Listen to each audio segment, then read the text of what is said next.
Ушул Ош шаарында 2 жолу каргашалуу окуя болду. 1990 жылы, андан кийин 2010 жылы. Ошол күндөрдү азыр ойлоп отурсам, эстеп отурсам, мына бүтүндөй шаарыбыз түтүнгө буланып, ыйлаган эне, чыркыраган бала көчөдө калып,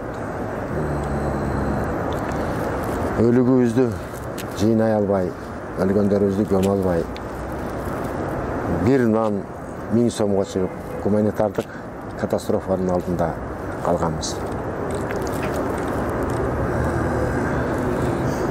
Ошондо уясына жылан тийген чабалекедей болуп, биз командабыз менен жүгүрүп, колдон келишинче ар бир адамды, ар бир башты сактап калууга аракет кылып, ар бир адамга көңүл бурууга аракет кылып, ушу шаарыбызды масштабтуу, пландуу, чоң бир апааттан сактап калдык. Ал күндөр әлі күнчө менин эсимде. Менимче шаардыктар силердин да эсиңерде болсо керек. Андан кийин шаарды кайра калыбына келтирүү иш чарасы жүрдү. Себеби тезирээк ошол өткөндүн издерин шыпырып таштап, тезирээк бир жаңы нукка салуу ошо шаардык жетекчиликтин алдында турган негизги милдеттерден болчу.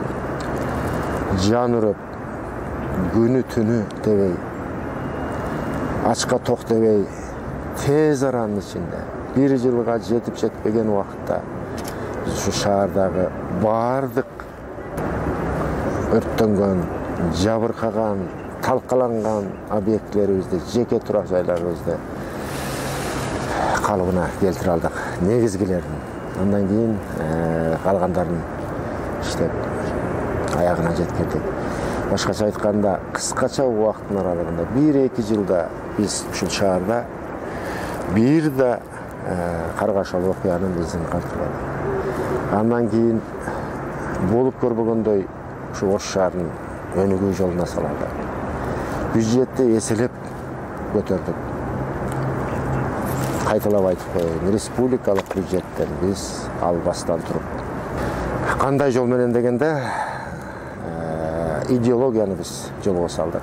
Монументалдык политика деген өнөктүктү колго алдык.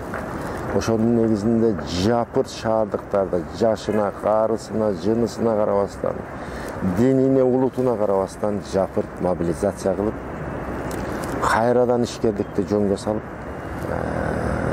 жергиликтүү салыктардын көлөмүн өстүрүп, ошонун негизинде биз шаарыбызды өнүктүрө алдык.